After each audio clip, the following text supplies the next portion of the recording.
Assalamualaikum warahmatullahi wabarakatuh. Halo pemirsa Setia Pahala TV, apa kabarnya di hari ini? Alhamdulillahirrahmanirrahim. Kali ini aku Mang Amin bisa kembali menyapa pemirsa dimanapun Anda berada di program kesayangan kita galau, ialah Payo Nyantri spesial bulan Ramadan. Nah pemirsa, kali ini aku lagi berada di perguruan Islam Aryat yang ada di Talang Betutu, Kota Palembang. Kira-kira cak mana nian program dan juga keseruan santri-santri yang ada di sini? Payo balik kami hanya di Payo Nyantri. Assalamualaikum Ustaz. Waalaikumsalam warahmatullahi wabarakatuh. Dengan Ustaz siapa Tat? Saya Ustaz Muhammad Bagir. Ustaz Muhammad Bagir, Masya Allah. Nah Tat, ini kira-kira cak mana nih sejarah dari pesantren Aryat ini Tat?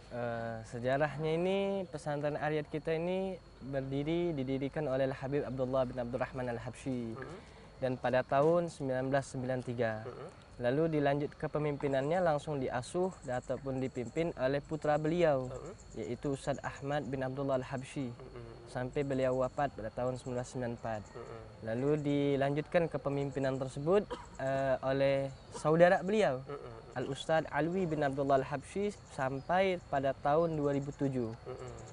Lalu setelah itu dilanjutkan oleh sepupu beliau, yaitu Al-Ustaz Muhsin bin Abdullah Al-Habsyi, sampai saat ini. Sampai saat ini Tat Jadi itu memang turun-menurun Tat untuk kepemimpinannya untuk kepemimpinannya dari keluarga itu yang ditetapkan oleh yayasan di pesantren Aryat 13 Ulu. Oh macam itu Tat Jadi ini semacam cabang dari pesantren yang 13 Ulu itu? Pesantren kita ini cabang dari pesantren Aryat Talang Betutu dan kita mengikuti kegiatan tersebut di bawah naungan di pesantren Aryat 13 Ulu.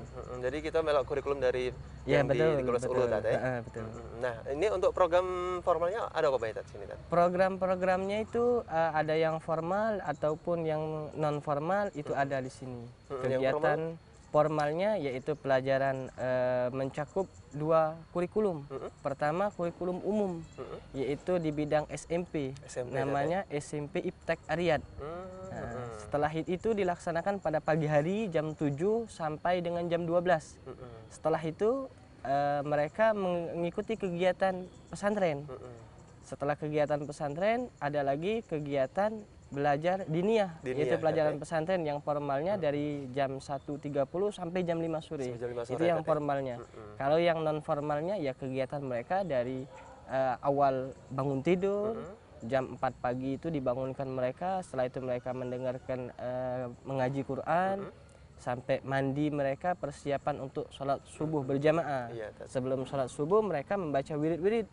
Sholat subuh sampai setelah sholat subuh mereka ada wirid lagi. Setelah itu makan pagi mereka.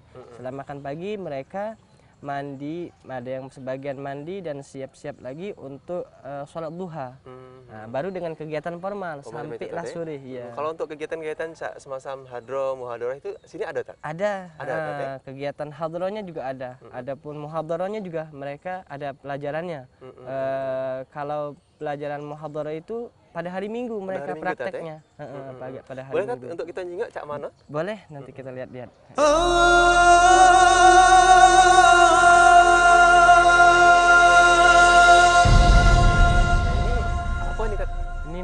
Musalah kita di pesantren ini. Ini lagi ada kegiatan nih? Sekarang ya ada kegiatan mereka belajar sistem halakoh di musalah, belajar formal tadi kadang ada yang di kelas, ada yang di musalah. Iya ada di musalah juga Kalaupun non formal juga di musalah ada belajar muhadharah dan hadroh mereka belajar. Boleh kita lihat? Boleh kita lihat.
kali ini kami sudah berada di Musola Aryat yang tentunya bisa Mang Cik Bicik saksikan. Ada beberapa santriwan di sini yang mengikuti kegiatan hadroh dan juga ada muhadharah yang nanti bakal kita saksikan.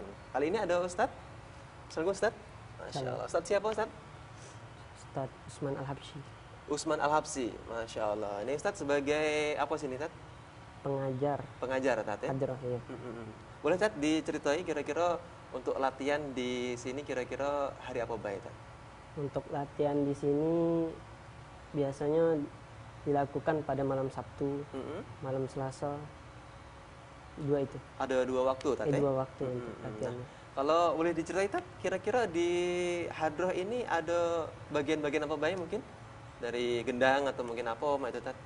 Iya, pertama dia tuh dari hadroh yang jelas. Terbangan, terus dumbu, darbuka, terus dia ada teplakan, sama satu lagi bas. Ngebas Ustadz ya? Kalau ketipung tidak ada sini ya? Tipung tidak ada. Tidak ada ya? Ini boleh Ustadz, ini ada adik kita ya? Ada siapa namanya? Lutfi Al-Habsyi. Lutfi Al-Habsyi. Masya Allah. Sudah lama main hadrah? Kira-kira lemah tak main hadrah? Lemah ya? Dulu langsung bisa atau ada kesulitan mungkin? Ada kesulitan belajar dulu pertama.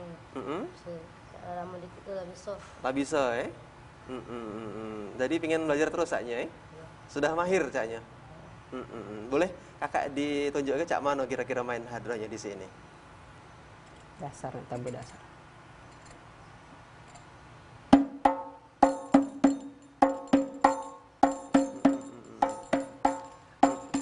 Jadi ada banyak ketukan Tat ya? Ada beberapa ketukan ya? Iya. Nah Tat, untuk maulidnya di sini ada, kita pakai maulid apa Tat? Kalau di sini biasanya pakai ada 2 maulid. Pertama pada malam Senin itu dibaca maulid Simtud Duror. Simtud Duror. Terus malam Kamis dia ulame. Jamilan. Dia ulame karangan Habib Umar bin Hafiz. Oh, Masya Allah. Jadi ada 2 sistem untuk maulidnya Tat ya? Masya Allah. Nah Ustadz, untuk kegiatan hadroh di sini biasanya digunakan ketika ada apa baik sini Tat? Hadroh ini biasa digunakan ya ketika awal maulid. Itu diiringi sebelum maulid diiringi dengan hadroh dulu. Terus ketika maulid juga diiringi dengan hadroh. Terus hadroh juga bisa digunakan ketika hitanan. Itu untuk menghibur. Untuk menghibur. Menghibur. Jadi media hiburan ya. Ketika kita sholawat itu kan kalau diiring dengan hadroh itu orang bisa lebih semangat lagi. Semangat gitu ikut. Iya. Kalau ini Tat sudah sering dipakai di luar, nah itu? Sering Tat ya? Diundang kalau acara nikahan juga dipakai Tat ya? Hitanan itu diundang biasanya. Kalau jauh ini Tat sudah sering ya melak-melak lomba di luar atau mana? Nah ini berhubung baru dibentuk jadi belum. Oh belum ya, jadi masih dibuat di dalam sini dulu itu ya Tat ya? Masih dilatih dulu untuk itu. Nah pemirsa, demikian tadi wawancara singkat kita dengan Ustadz yang ada di sini selaku pengajar, dan tentunya jangan kemana-mana karena setelah ini kami masih bakal balik lagi dengan kegiatan dan juga program-program keseruan lainnya. Tetap sama kami di Paya Nyantai.